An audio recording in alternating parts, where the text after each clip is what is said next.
As 7 cidades do Apocalipse. Nossa viagem em busca da herança deixada pelos primeiros cristãos na Turquia continua. Vamos conhecer as cavernas onde eles se protegiam da perseguição religiosa e que são habitadas até hoje.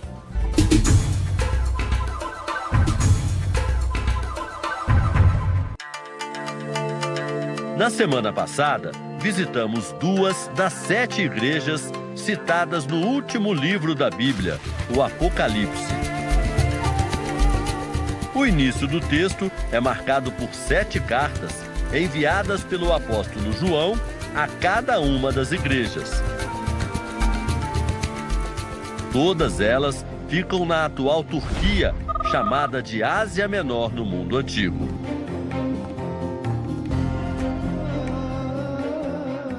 Um país que, apesar de ter a maioria da população muçulmana, guarda detalhes preciosos do cristianismo.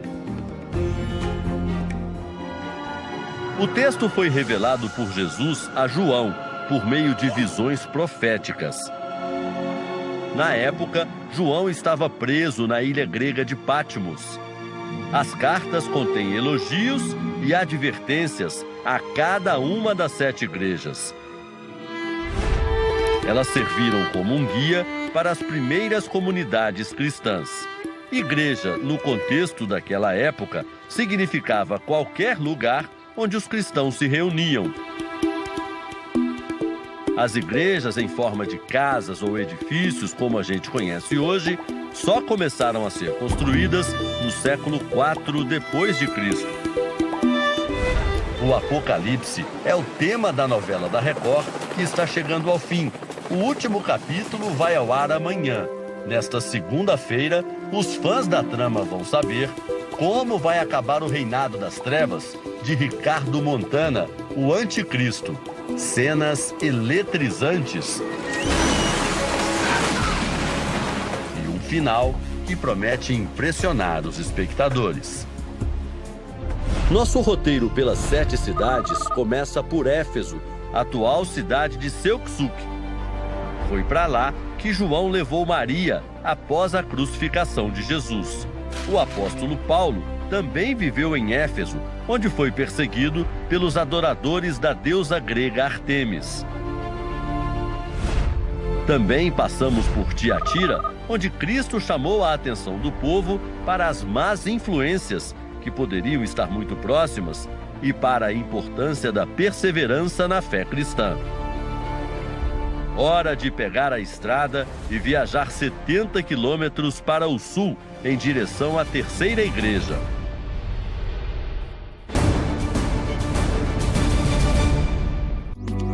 Salihli é a antiga Sardes. Aqui não havia perseguição aos cristãos. A cidade era uma das mais ricas da Ásia Menor. Suntuosidade comprovada pelas ruínas. Mas nem tudo era perfeito aos olhos de Cristo. Os prédios eram enormes, mas a fé pequena. Para Jesus, Sardes era uma igreja de cristãos só da boca para fora. Os convertidos escutavam as pregações, oravam, mas não mudavam. Por isso, Cristo disse que Sardes era uma igreja morta. No cristianismo, os atos não podem ser incompatíveis com as palavras do Evangelho. Cada um deles, em vez de se dedicar ao conhecimento do Evangelho, em vez de se dedicar a viver uma vida como Cristo gostaria que eles vivessem, eles preferiam viver uma vida como eles achavam que deveriam viver, de acordo com as suas escolhas. Essa era a igreja cristã da época, perto do templo de Ártemis, a deusa grega da caça. A igreja parece pequena e mostra como a idolatria era marcante. Sardes era um importante centro comercial da região. Esta era a rua principal com muitas lojas, uma ao lado da outra, a maioria de judeus, mas tinha também as dos cristãos. A convivência entre judeus e cristãos era harmoniosa. O problema é que o relacionamento social ficou mais importante do que a manifestação da fé cristã. Uma cidade com um bom potencial aquisitivo, um bom desenvolvimento financeiro, que acabava contribuindo para essas pessoas procurarem essa vida de aparência apenas, de uma exuberância até mesmo financeira, mas com a parte interior, com a parte espiritual sendo relegada a segundo plano.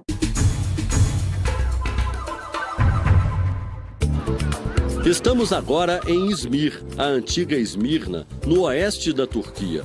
Hoje, esta é a terceira maior cidade do país, perdendo só para a capital, Ankara, e para Istambul. Izmir está localizada na costa do Mar Egeu. O porto facilita o comércio entre a Europa e a Ásia desde a antiguidade. Muitas vezes, as negociações eram realizadas em lojas subterrâneas, talvez o primeiro shopping center do mundo. A construção é do século IV depois de Cristo. E o que impressiona aqui é a engenharia. Numa época em que não havia cimento ou tijolo, o único recurso eram esses gigantescos blocos de pedras. Como explicar, por exemplo, esses arcos aqui, suspensos durante todo esse tempo? A obra vem resistindo até hoje aos grandes fenômenos da natureza, como os terremotos, que ainda ameaçam o país. Esmirna é considerada a Igreja dos Mártires. Os cristãos daqui eram pobres do ponto de vista material, mas ricos espiritualmente.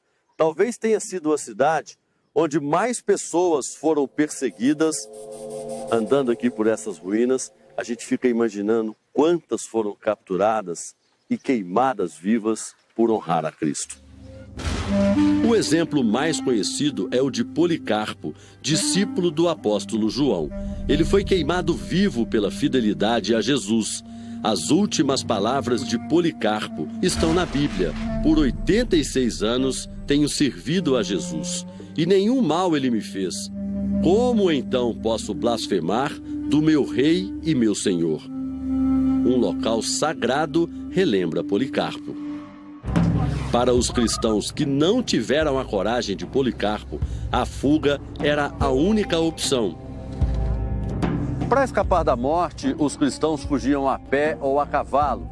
Viajavam dias, atravessavam rios e montanhas. Vários vieram aqui para a Capadócia para se esconder nas partes altas dos morros. Assim como faziam os moradores locais, os cristãos abriam buracos nas rochas para morar em cavernas. As rochas da região da Capadócia são de origem vulcânica, arenosas e fáceis de esculpir. Estudos arqueológicos mostram que as cavernas eram usadas como moradias há pelo menos 2000 anos antes de Cristo. As pessoas de várias famílias tinham o hábito de comerem juntas na época. Este aqui era um refeitório coletivo, uma grande mesa no centro e bancos dos dois lados. A comida era preparada em buracos assim, em panelas de barro aquecidas por carvão. Para conseguir água, eles subiam os morros com água dos rios e córregos que passam por perto, diz o diretor de um dos parques arqueológicos.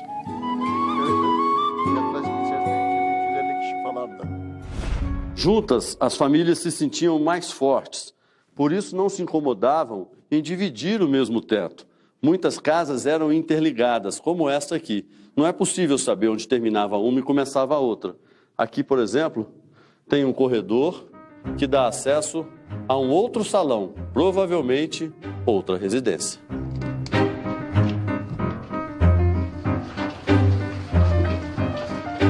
É tudo muito lindo, não podemos crer que isso existe.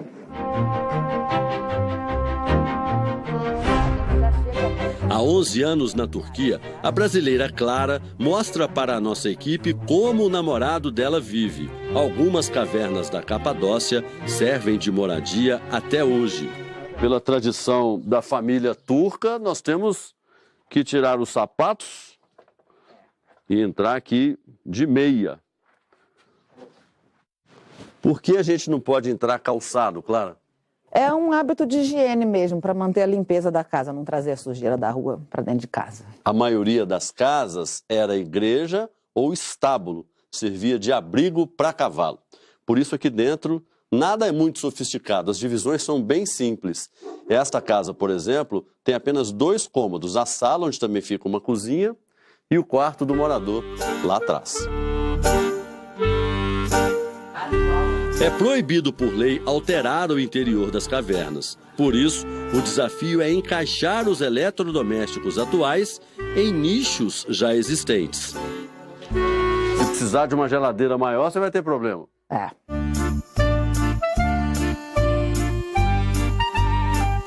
O aquecedor é uma peça fundamental da casa-caverna. No inverno, lá fora pode chegar a 25 graus abaixo de zero. É um sistema de aquecimento usando carvão. A fumaça sai por meio desse sistema de tubulação. E funciona, né, Clara? É o que funciona aqui. E no inverno você não vive sem isso, porque é frio. Clara conta ainda que as histórias de refúgio em cavernas e cidades subterrâneas nunca são esquecidas.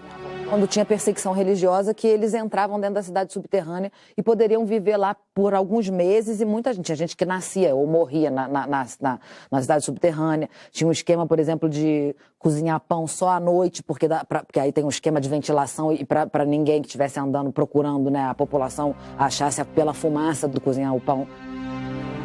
Sofrimento que está sempre presente nas cartas do Apocalipse, assim como conforto espiritual e recompensas para o povo que suportar esse sofrimento. O cristianismo trouxe luz no mundo de trevas. Ainda que pagassem com as próprias vidas, por onde passavam, os cristãos falavam do Evangelho. E quanto mais seguidores de Cristo eram mortos, mais a igreja crescia. Na carta enviada à antiga Esmirna, Jesus disse que o fortalecimento da fé vem da superação das tribulações. Ser fiel até a morte e dar-te-ei a coroa da vida.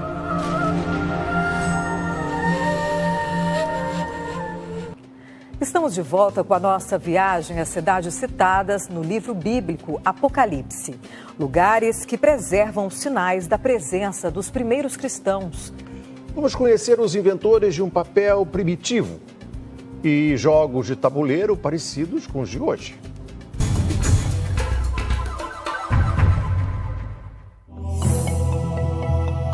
Nossa viagem pelas 7 igrejas do Apocalipse chega agora a Pérgama, a antiga Pérgamo.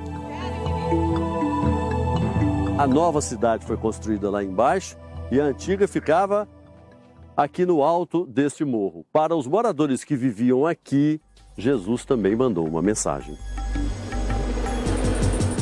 É uma carta que se dirige a uma igreja que, apesar de manter-se de certa forma um pouco fiel, ainda estava se deixando contaminar por falsas doutrinas, por falsas informações, por idolatria, e por isso então ela ainda precisava passar por uma certa espécie de limpeza. A cidade também abrigava muitos templos dos deuses gregos e romanos. O livro do Apocalipse menciona o trono do Satanás, que seria este aqui, o trono de Zeus. Da construção original não sobrou quase nada, apenas algumas pedras da fundação.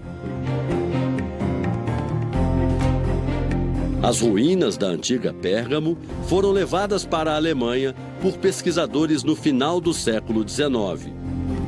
Hoje elas podem ser vistas no Museu de Pérgamo, em Berlim. Uma das passagens mais marcantes da carta a Pérgamo do Apocalipse diz: ao que vencer, darei eu a comer do maná escondido e dar-lhe-ei uma pedra branca, e na pedra um nome escrito. Na Roma antiga, um pai podia assumir ou não um filho publicamente. Se reconhecesse a paternidade, o nome do bebê era escrito numa pedra branca. Isso definia a posição da pessoa na sociedade. Garantia, por exemplo, os melhores lugares no teatro. No livro do Apocalipse, Jesus disse que daria uma pedra a quem o seguisse e não se unisse a outros deuses. Aquele que vencer, aquele que resistir até o final, for fiel até o final, vai receber o nome de Cristo.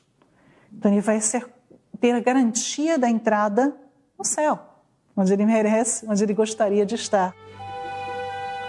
Por mais de 200 anos, Pérgamo foi a cidade da província romana da Ásia Menor. o local mantinha uma biblioteca com 200 mil obras em papiro, o precursor do papel, feito com uma planta aquática de mesmo nome. Mas quem dominava a fórmula do papiro eram os egípcios. Quando o fornecimento foi interrompido, os moradores de Pérgamo improvisaram. Descobriram que na água quente conseguiam soltar a pele do carneiro. Levada ao sol, a pele se transformava num excelente papel chamado de pergaminho. Daí o nome da cidade. Esta lojinha é a única que ainda comercializa pergaminhos. Já chegamos a vender centenas por dia. Hoje, bem menos. Acho que anda faltando dinheiro ou interesse mesmo pela história. Milattan önce 190'a gelindiğinde, conta o simpático comerciante.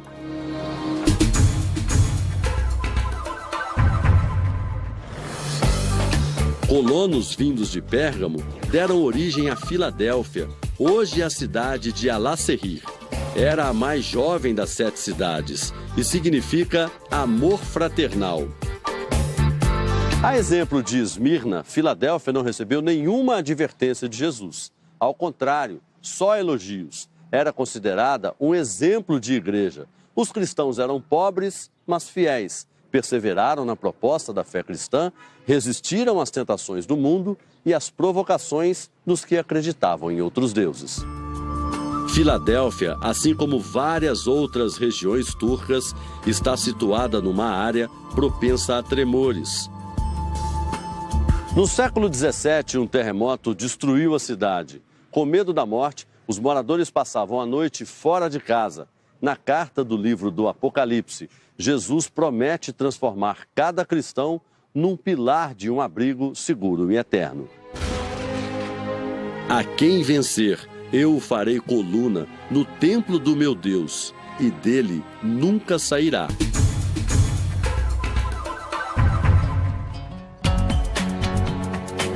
Laodiceia é hoje chamada de Denizli. Tem mais de 1 milhão de habitantes. Aqui na Rua Síria, uma pequena amostra da riqueza que foi a marca da cidade antiga. Os arqueólogos acreditam que vão precisar de mais de 500 anos de escavações para desenterrar todas as ruínas da cidade. Em frente a algumas casas, havia bancos e um tabuleiro de mármore com algumas marcações. A ruína sugere que os moradores tinham o hábito de jogar para passar o tempo. Talvez tenha nascido aqui alguns jogos que a gente conhece hoje, como dama e gamão. O povo de Laodiceia era rico. Em 60 a.C., um terremoto arrasou a comunidade. Mesmo assim, os moradores recusaram a ajuda financeira de Roma. Os pilares de mármore na avenida principal ostentavam os bens materiais. Laodiceia era a mais rica das 7 igrejas, mas nem por isso a preferida de Cristo. Na carta do livro do Apocalipse, Jesus não faz um elogio à cidade, só advertências. Na carta está escrito: eu repreendo e castigo a todos quantos amo. Sê, pois, zeloso e arrepende-te. Laodiceia também deu origem a um trecho da Bíblia muito citado no mundo todo. De um lado, a tubulação trazia água quente. Do outro, água fria. As duas se encontravam e a água morna descia para as casas dos moradores. Na época, os médicos usavam água morna para provocar enjoo nos pacientes. Jesus fala sobre isso na Bíblia, ao dizer que é pela temperatura da água que se reconhece um verdadeiro cristão. Conheço as tuas obras, que nem és frio nem quente. Quem deras fosse frio ou quente. Laodiceia, como é escrita em grego, pode ter 2 sentidos: o julgamento do povo ou o povo que julga. É uma igreja que já não vive mais à luz do assim diz o Senhor, mas à luz do que o povo acha bom, do que é popular, do que é agradável às nações, do que é agradável às multidões. Este é o grande perigo. As cartas às 7 igrejas são apenas a primeira parte do livro do Apocalipse. Elas vêm antes da abertura dos 4 selos, das 7 trombetas, do arrebatamento e do juízo final. Mas são fundamentais porque apontam os erros que os cristãos deveriam evitar em nome da salvação e prometem a recompensa final aos que mantiverem a verdadeira fé. Estamos 100% vivendo as advertências que foram pregadas no Apocalipse. Eu não posso, evidentemente, pela própria advertência bíblica, dizer quando Jesus vai voltar. Nós não temos essa informação, mas nós sabemos que ele virá. E os sinais indicam que esse dia está próximo. Pode ser a qualquer momento. Então temos que estar preparados para a volta de Cristo, que será, sem dúvida, o maior acontecimento da história.